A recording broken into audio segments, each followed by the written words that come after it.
What happens when a harmless purchase from the dark web turns into a living nightmare? I bought a laptop that unleashed a digital haunting, and it almost cost me everything. I never should have bought that laptop. It turned my life completely upside down. It all started on a late-night browsing spree, the kind that often led me down the rabbit holes of those obscure websites from the dark web, offering all kinds of tantalizing offers. You could find anything imaginable there, from legal to the illegal, and everything in between. That's when I found it. A listing that seemed innocent enough, buried among a jumble of more questionable items. Old laptop perfect for refurbishing. Minimal wear and tear in good working condition, the ad read. I'm a tech enthusiast who is always looking for new projects, and this one was too good to pass up.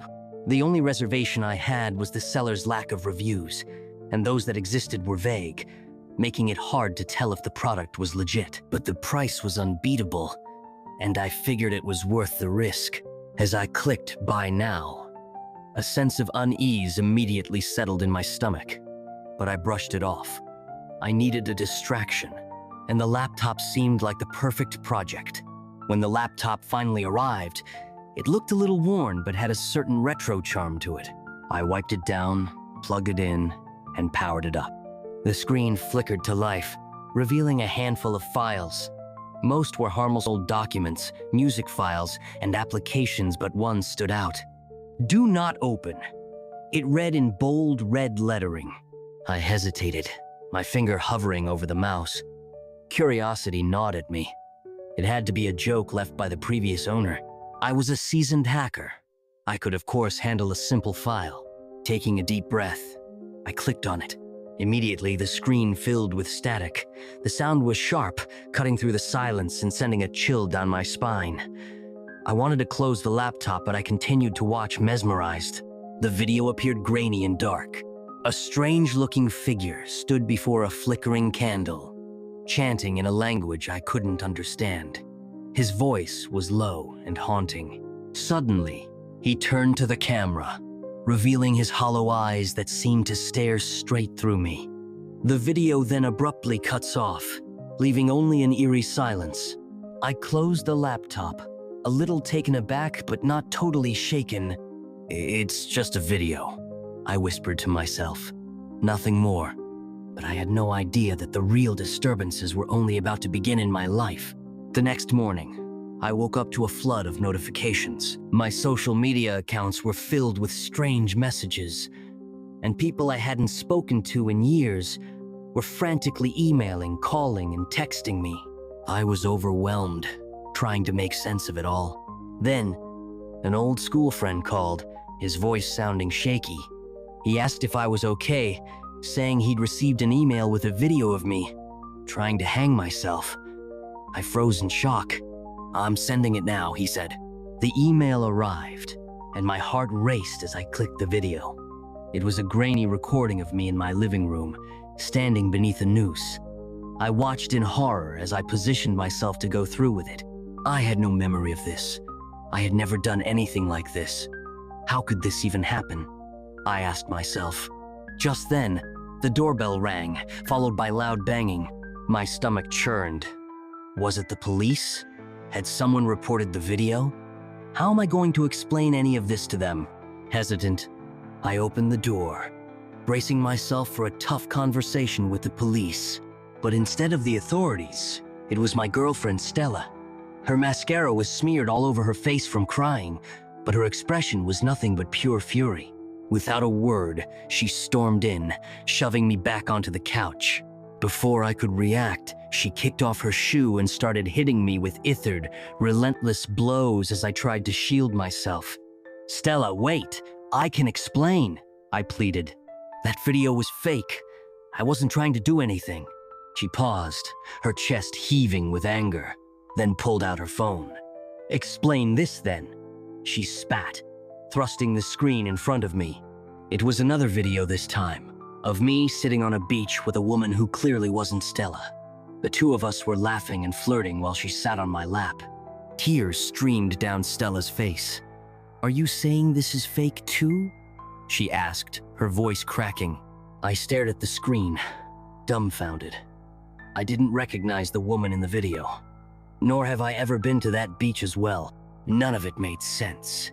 But before I could even form a response, Stella threw her shoe at me one last time and stormed out, slamming the door behind her. I was left sitting there, reeling from the sheer impossibility of it all. Then my phone rang again. This time it was my parents. They said they'd received a news clip showing me in jail after a drunk driving accident. A news clip? Of me in jail? How could that even be possible? I asked myself again, as I stood in my own living room completely bewildered.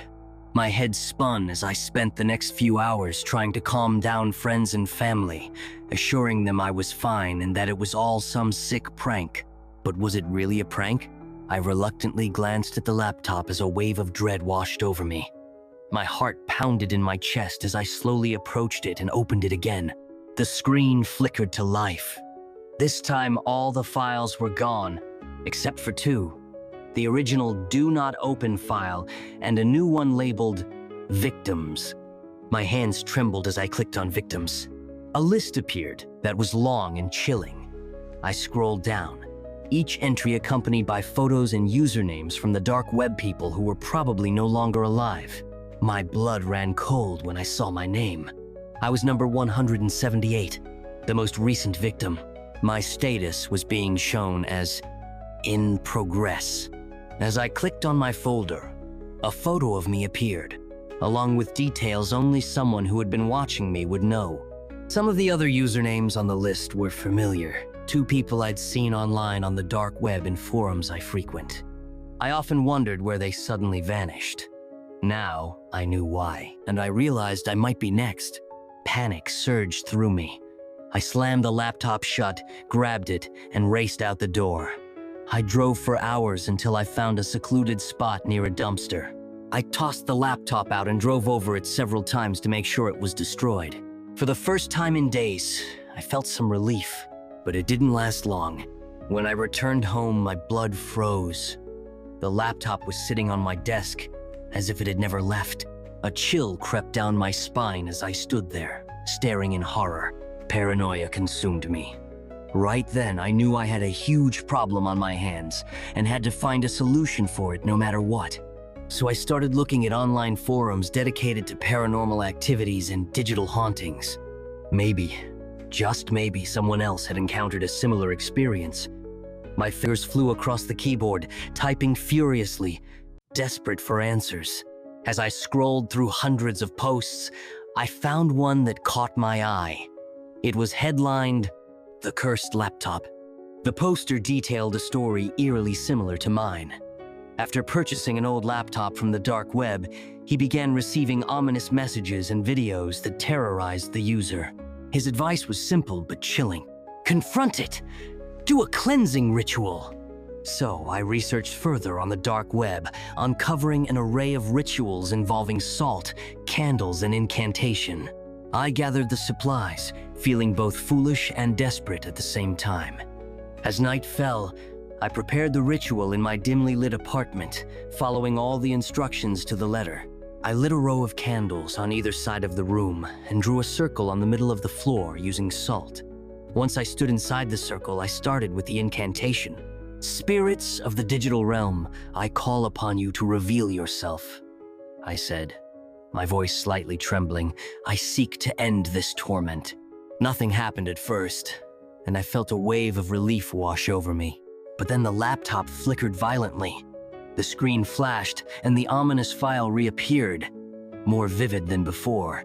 The strange figure was looking at me intently through the laptop as if he was trying to get a measure of me. Suddenly, the lights flickered, plunging the room into darkness. Even the light from the candles was being blocked from illuminating the room by some unseen powerful force. And then slowly, the candles started to spread a little bit light around the room, casting a creepy-looking silhouette by my side. Right then, I felt a cold and putrid breath against my neck, and a voice whispered in my ear, "You've invited me in, Anthony." I could feel his presence just behind the salt circle, and I realized he couldn't get closer. This was the same figure that appeared on the video first when I opened the laptop, but in real he looked a lot more terrifying. He carefully stood at the edge of my vision, his dark silhouette blurring the boundaries of reality. "What do you want?" I shouted, my voice cracking. The figure stepped closer, its face a distorted visage of rage. "You opened the door, and now you must pay the price." Terror clawed at my insides, but I forced myself to stand my ground. I didn't mean to, I just wanted to refurbish the laptop. "It's too late for remorse," he hissed, a chilling echo of my own fear. In that moment, I remembered the ritual. I needed to confront this entity, to assert my will. "I reject you. I will not be your victim. Spirits of the digital realm, I command you to leave!" I shouted at the top of my lungs. The temperature dropped sharply, and the shadows lengthened. I felt a pull, a tug-of-war between my will and the spirit's malevolent force as everything started to swirl around me. The figure roared in anger, while the screen flickered wildly as it struggled against my command. Suddenly, my room was plunged into complete darkness, and the power finally returned a few seconds later. When my gaze shifted towards the table, I realized the laptop was gone. It had disappeared. Finally, out of my life for good. Oh, thank God and the Holy Spirits. After that day, I changed all my electronic devices. Yes, I replaced every one of them. I even deleted my email and other online accounts and opened completely new ones. I didn't want to leave anything to chance. In fact, it has been over 3 months since I visited the dark web, and I don't plan to visit anytime soon. Then I also managed to get back with my girlfriend Stella. Somehow I was able to convince her of my innocence.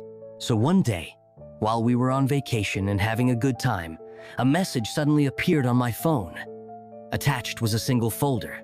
My hands trembled as I stared at the screen, heart pounding. The folder's name flashed at me in bold red lettering, "Do not open." If you've ever wondered what lurks in the darkest corners of the internet, this story is for you.